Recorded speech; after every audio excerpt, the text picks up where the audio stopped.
एकादशी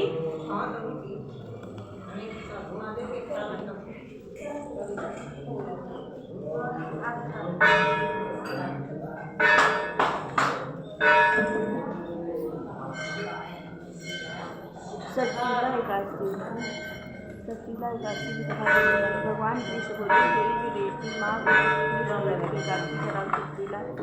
इसमें 3 से स्नान, 3 से उद्यम, 3 हवन, 3 ठाकुर जी के करने, 10 का भोजन, 3 का दान, यह सचीला कहलाती है। इसका महात्मा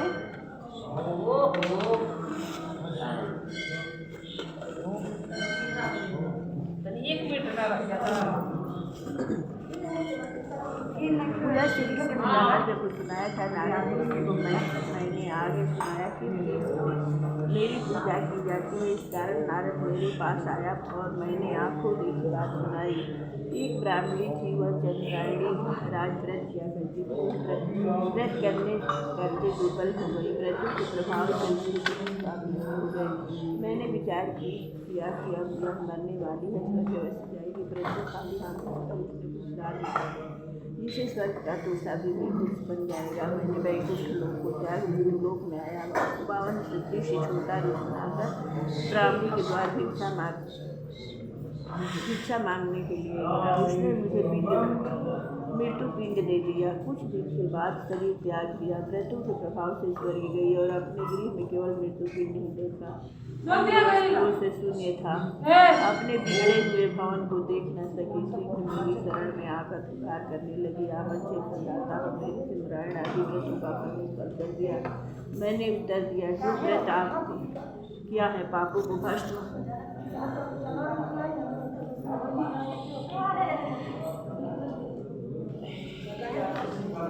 कर वह स्वर्ग में ले आए हैं, और जो हाथ से या वह भी आपको मिल गया है। ब्राह्मणी बोली, यह दरिद्र कैसे कटेगा? मैंने उससे कहा, तुमको देवगना देखने आएगी, तुम द्वार बंद कर रखना। प्रथम सचीला एकादशी का महात्मा सुन लेना। वह ब्राह्मणी अपने भवन में गई, द्वार बंद कर दिया।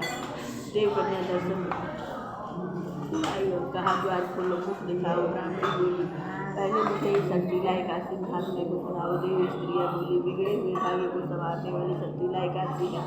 गौ हत्या, ब्रह्म हत्या इत्यादि महापाप करने वाले को भी मुक्त कर देती है। द्वार खोलो तो मृत्यु पिंड का आम बन गया। जब व्रत किया तब सारे गृह में नंदन वन की विभूतियाँ प्रकट हो गई। इस व्रत में एक दिन दान करने से 1000 वर्ष तक स्वर्ग मिलता है।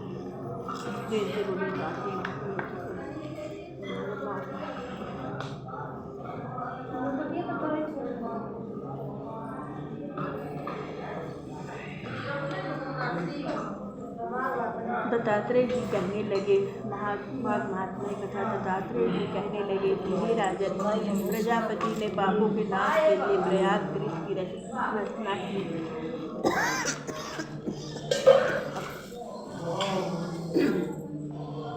सफेद गंगा जी और काली जमुना जी के जल की धारा में स्नान का महत्व धनी प्रकार से है। जो इस संगम में माघ में स्नान करता है वह गर्भ योनि में नहीं आता। भगवान विष्णु की दुर्गम माया माघ में प्रयाग तीर्थ पर सब नष्ट कर देती है। माघ मास में प्रयाग में स्नान करने से मनुष्य अच्छे लोगों को गोकर ब्रह्म को प्राप्त होता है। माघ मास तथा मकर के सूर्य में जो प्रयाग में स्नान करता है उसके पुण्यों की चित्रगुप्त भी नहीं कर सकता।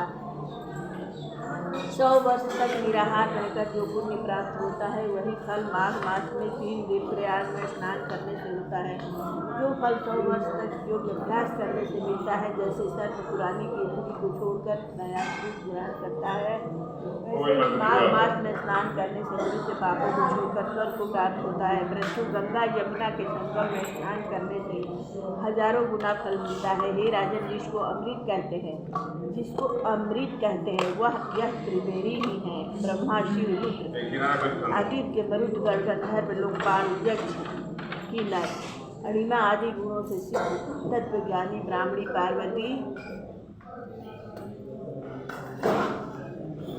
लक्ष्मी, सची, नयना, दीति, अदिति, संपूर्ण देव पत्नियां तथा नागों की स्त्रियां हिताची मेनिका उर्वशी ब्रह्मा तिलोत्तमा अप्सरागण और सब इतर मनुष्यगण कलयुग में गुप्त और सतयुग में प्रत्यक्ष सब देवता माघ में स्नान करने के लिए आते हैं। इन दोनों माघ मास में प्रयाग में स्नान करने से जो फल मिलता है वह ईश्वर ही कह सकता है, मनुष्य में कहने की शक्ति नहीं है। हजारों अश्वमेध यज्ञ करने से भी यह फल प्राप्त नहीं होता। पूर्व समय में कांचन मालिनी ने स्नान का फल राक्षस को दिया था और इससे वह पापी मुक्त हो गया था।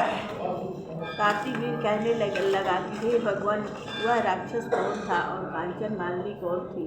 उसने अपना धर्म कैसे लिया और उनका साथ कैसे हुआ? हे ऋषि, अत्रि ऋषि की संतानों को सूर्य, यह कथा सुनाकर मेरा कौतूहल दूर कीजिए। तब दत्तात्रेय जी कहने लगे कि हे राजन, इस पुरातन विचित्र इतिहास को सुनो। कांचन मालिनी नाम की एक सुंदर अप्सरा थी जो माघ मास में प्रयाग में स्नान करके कैलाश पर जा रही थी। तब उसको मार्ग में जाते हुए हिमालय के कुंज में से एक घिरा हुआ राक्षस ने देखा। उस सोने जैसी तेज वाली सुंदर कटी वाली बड़े बड़े नेत्र वाली चंद्रवती सुंदर केश और सुंदर अप्सरा को देखकर उस राक्षस ने कहा कि हे सुंदरी कमल नयनी, तुम कहाँ हो? तुम कौन हो और कहाँ से आ रही हो? तुम्हारे वस्त्र और वेणी भीगी हुई क्यों है? तुम आकाश मार्ग से कहाँ जाती हो और किस यज्ञ के प्रभाव से तुम्हारा शरीर ऐसा तेजस्वी और रूप ऐसा मनोहर है? तुम्हारे गीले वस्त्र से मेरे मस्तक पर गिरे हुए एक बूंद जल से मेरे क्रूर मन को एकदम शांति प्राप्त हो गई। इसका क्या लक्षण है? इस जल की क्या महिमा है? तुम बड़ी शिवरती प्रतीत होती हो, इसका कारण मुझसे करिए। अप्सरा ने कहा कि हे राक्षस, मैं काम रूपिणी अप्सरा हूँ। मैं प्रयाग में संगम से स्नान करके आ रही हूँ। इसी से मेरे वस्त्र भिगे हैं। अब कैलाश पर जा रही हूँ, जहाँ पर श्री शिव निवास करते हैं। त्रिवेणी के जल के प्रभाव से मैं इतनी सुंदर और पार्वती जी की सखी हुई। तो आश्चर्य देने वाला उदाहरण मुझसे ब्रह्मा जी ने कहा था। तो सुनो, मैं कलिंग देश के राजा की बेटियाँ थी। रूपलावण्य और सुंदरता में अपूर्व थी। मेरी सुंदरता पर सारा नगर मोहित था और मैंने अनेकों प्रकार के भोगों अनेक प्रकार के वस्त्र और आभूषणों की घर में कोई कमी नहीं थी। कई कामी आपस में मृत्यु को प्राप्त हो गई। इस तरह उस नगर में बड़ी निर्धनता से यौवन व्यक्ति हुआ और मैं वृद्धावस्था को प्राप्त हो गई। मेरे मन में विचार उत्पन्न हुआ कि मैंने अपनी सारी आयु पापों में ही व्यतीत करके धर्म का कोई कार्य, दान तप यज्ञ आदि नहीं किया, शिव या दुर्गा जी की आराधना नहीं की, न कभी भगवान विष्णु का पूजन किया। इस प्रकार अशांत चित्त से मैंने ब्राह्मण के शरण वेदों का ज्ञाता और ब्रह्मानिष्ठ था। मैंने उससे पूछा कि मेरा विस्तार किस प्रकार हो सकता है। महाराज, साधु सज्जन अच्छे और बुरे सभी पर दया करते हैं, इसलिए मुझ दिन पर भी कृपा करके मुझ कीचड़ में डूबी हुई को पकड़कर उबारिए। क्षीर सागर क्या हंस को देता है, बतख को नहीं देता। तब ब्राह्मण राजा का पुरोहित इन सब बातों को सुनकर मुझ पर दया करके कहने लगा कि तू ब्रह्म के क्षेत्र में प्रयाग में जाकर माघ मास में त्रिवेणी संगम में स्नान कर, परंतु मन में अशुभ क्रिया का विचार नहीं करना। पापों के नाश के लिए महर्षि ने तीर्थ स्नान के अधिक और कोई प्रयाश्चित नहीं बतलाया है।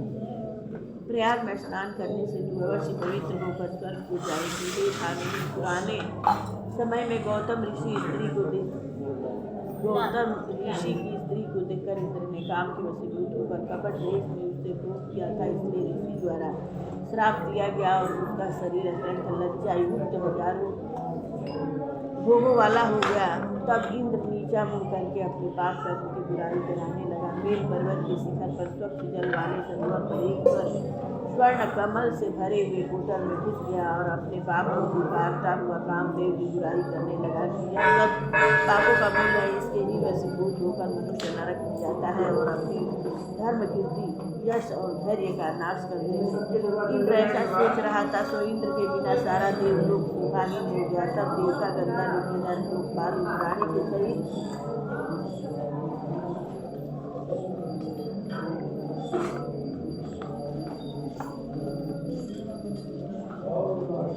बृहस्पति जी से जाकर पूछने लगे कि महाराज इंद्र के न रहने से स्वर्ग ऐसा शोभाहीन हो गया है जैसे सत्पुत्र के बिना श्रेष्ठ पुरुष। इसलिए स्वर्ग की शोभा के लिए कोई क्रिया सोचिए, इस विषय में देर नहीं करनी चाहिए। तब बृहस्पति जी कहने लगे कि इंद्र ने बिना सोचे विचारे जो कर दिया है उसका फल भोग रहा है। मैं यह सब जानता हूँ, फिर भी सबको साथ में इंद्र को देखा, इसका तब इंद्र ने बृहस्पति जी के चरणों में कहा कि इस पाप से उद्धार करने आप मेरी रक्षा कीजिए। कहा कि प्रयाग में स्नान करने से ही तुम्हारा पुण्य पाप मुक्त हो जाएंगे। तब इंद्र सहित सबने प्रयाग में जाकर संगम में स्नान किया और त्रिवेणी स्नान से इंद्र पाप मुक्त हो गए। तब बृहस्पति जी ने इंद्र को वरदान दिया कि तुम्हारे शरीर में जितने भाग है सब नेत्र हो जाए। तब ब्राह्मण के वर्ष 1000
जैसे मोबाइल महादेव के तो नहीं क्या है